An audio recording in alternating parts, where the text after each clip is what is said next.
How the heart functions. Hello बच्चों, आज हम हृदय यानी कि हार्ट के बारे में जानेंगे। डॉक्टर मरीज का परीक्षण कैसे करता है। डॉक्टर अपनी मध्य और तर्जनी उंगली को मरीज की कलाई के भीतरी भाग के ऊपर रखता है और अपनी घड़ी में देखता है। इससे वह क्या करता है? वह बताता है कि मरीज का हृदय भली भांति कार्य कर रहा है या नहीं। क्या आप जानते हैं कि केवल कलाई पर उंगली रखकर डॉक्टर ये कैसे बता देता है? हम जानते हैं कि हृदय रक्त को धमनियों में पंप करता है। हृदय की इस पंपिंग से रक्त धमनियों में स्पंदन गति उत्पन्न करता है। डॉक्टर कलाई को पकड़कर मौजूद धमनी को प्रेस कर स्पंदन गति का निरीक्षण करता है। इसे नब्ज या पल्स कहते हैं। नब्ज हृदय की धड़कन से उत्पन्न होती है, इसलिए आप नब्ज को गिनकर धड़कन की गणना कर सकते हैं। एक वयस्क की सामान्य धड़कन 72 से 80 पर मिनट होती है। इसलिए नब्ज की प्रति मिनट संख्या, जो कि नब्ज दर यानी कि पल्स रेट प्रति मिनट धड़कन की संख्या के बराबर होती है। यदि आप अपनी नब्ज का निरीक्षण करें तो आप ये पाएंगे कि इसकी एक निश्चित लय होती है। हृदय मसल कार्डियक मसल्स से बना होता है। कार्डियक मसल्स एक निश्चित लय में संकुचन और विश्रांति करती है। ये लयबद्ध संकुचन और विश्रांति मिलकर हृदय स्पंद कहलाता है। जिस तरह डॉक्टर करते हैं उसी तरह हम हार्ट बीट को स्टेथोस्कोप की मदद से सुन सकते हैं। हमारा हृदय मांसपेशियों से बना होता है और वक्ष गुहा में स्थित होता है, जिसका निचला सिरा थोड़ा सा बाईं ओर झुका होता है और ये रिब केज से सुरक्षित होती है। हृदय का आकार बहुत बड़ा नहीं होता। इसका आकार मुट्ठी के बराबर होता है और वजन लगभग 225 ग्राम से लेकर 340 ग्राम तक होता है। चलिए अब हृदय की बनावट को विस्तार में जानते हैं। हृदय एक 2 मंजिला बिल्डिंग की तरह होता है। हर मंजिल में 2 कक्ष होते हैं। ऊपर के 2 कक्ष अलिंद यानी कि एट्रिया कहलाते हैं। ऊपर के 2 कक्ष दायां अलिंद और बायां अलिंद कहते हैं। नीचे की मंजिल में भी 2 कक्ष होते हैं, जिन्हें निलय यानी कि वेंट्रिकल कहते हैं। इन्हें दायां निलय और बायां निलय कहते हैं। ऑरिकल और वेंट्रिकल के बीच के दरवाजे को वॉल्व कहते हैं। ये केवल ऑरिकल की ओर खुलता है।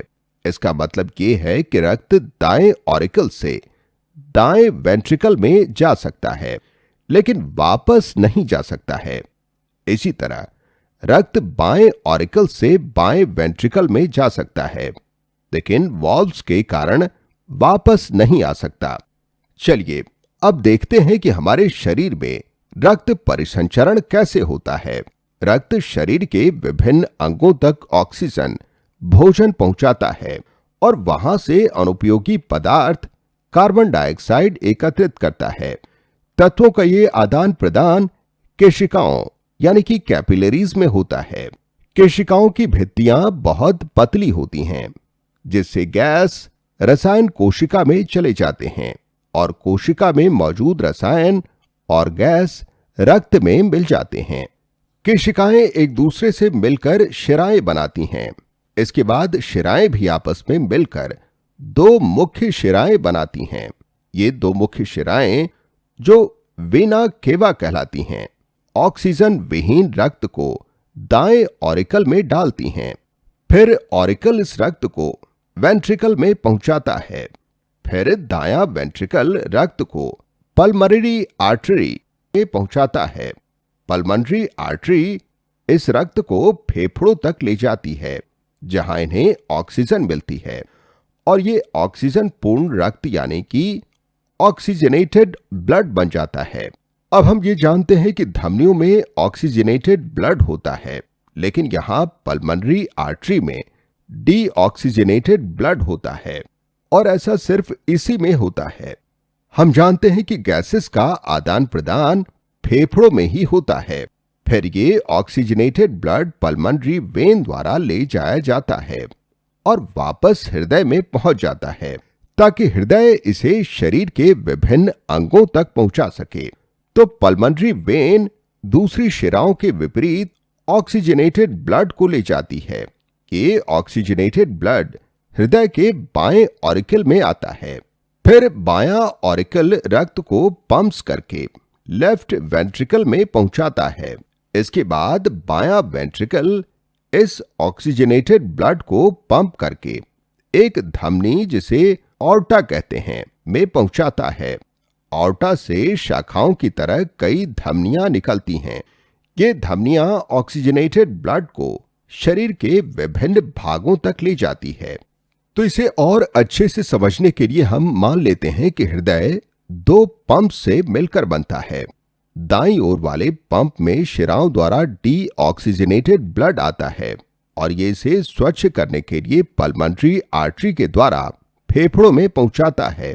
बाईं ओर वाले पंप को पल्मोनरी वेन्स द्वारा ऑक्सीजनेटेड ब्लड मिलता है और ये इसे शरीर के विभिन्न अंगों तक ऑक्सीजन पहुंचाने के लिए भेजता है। हृदय में 4 कक्ष होते हैं। ऊपरी कक्ष को ऑरिकल या एट्रिया कहते हैं। एट्रियम सिंगुलर फॉर्म है। ये लेफ्ट ऑरिकल और राइट ऑरिकल है। निचले कक्ष में लेफ्ट वेंट्रिकल और राइट वेंट्रिकल होते हैं। ऑरिकल्स में रक्त पहुंचता है और फिर ये रक्त वाल्व्स के द्वारा वेंट्रिकल्स में पहुंचता है। वेंट्रिकल रक्त को आर्टरी में पंप करता है, जो इसे शरीर के विभिन्न भागों तक ले जाती है। चलिए रक्त परिसंचरण की पूरी प्रक्रिया को एक बार फिर से संक्षिप्त में देखते हैं। दायां ऑरिकल में 2 मुख्य शिराओं द्वारा पूरे शरीर से डीऑक्सीजनेटेड रक्त पहुंचता है।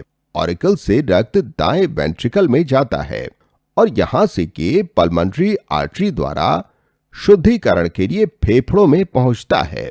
ऑक्सीजनेटेड ब्लड फेफड़ों से वापस पल्मोनरी वेन द्वारा हृदय के बाएं ऑरिकल में पहुंचता है। फिर ये ऑक्सीजनेटेड ब्लड लेफ्ट वेंट्रिकल में पहुंचता है। लेफ्ट वेंट्रिकल इसे पंप करके एक धमनी में पहुंचाता है, जिसे ऑर्टा कहते हैं, जो इसे शरीर के विभिन्न भागों तक पहुंचाता है। हम जानते हैं कि धमनी स्वच्छ या ऑक्सीजनेटेड ब्लड प्रवाहित करती है, लेकिन पल्मोनरी आर्टरी अस्वच्छ या डीऑक्सीजनेटेड ब्लड परिवहन करती है। ये डीऑक्सीजनेटेड ब्लड को स्वच्छ बनाने के लिए हृदय से फेफड़ों तक ले जाती है। इसी तरह पल्मोनरी वेन भी एक अपवाद है, क्योंकि ये ऑक्सीजनेटेड ब्लड का परिवहन करती है।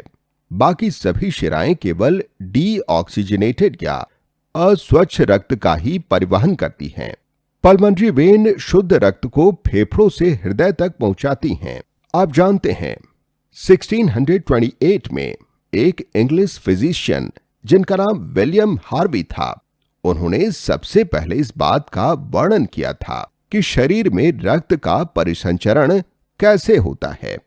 अभी के लिए इतना ही। बाय बाय बच्चों।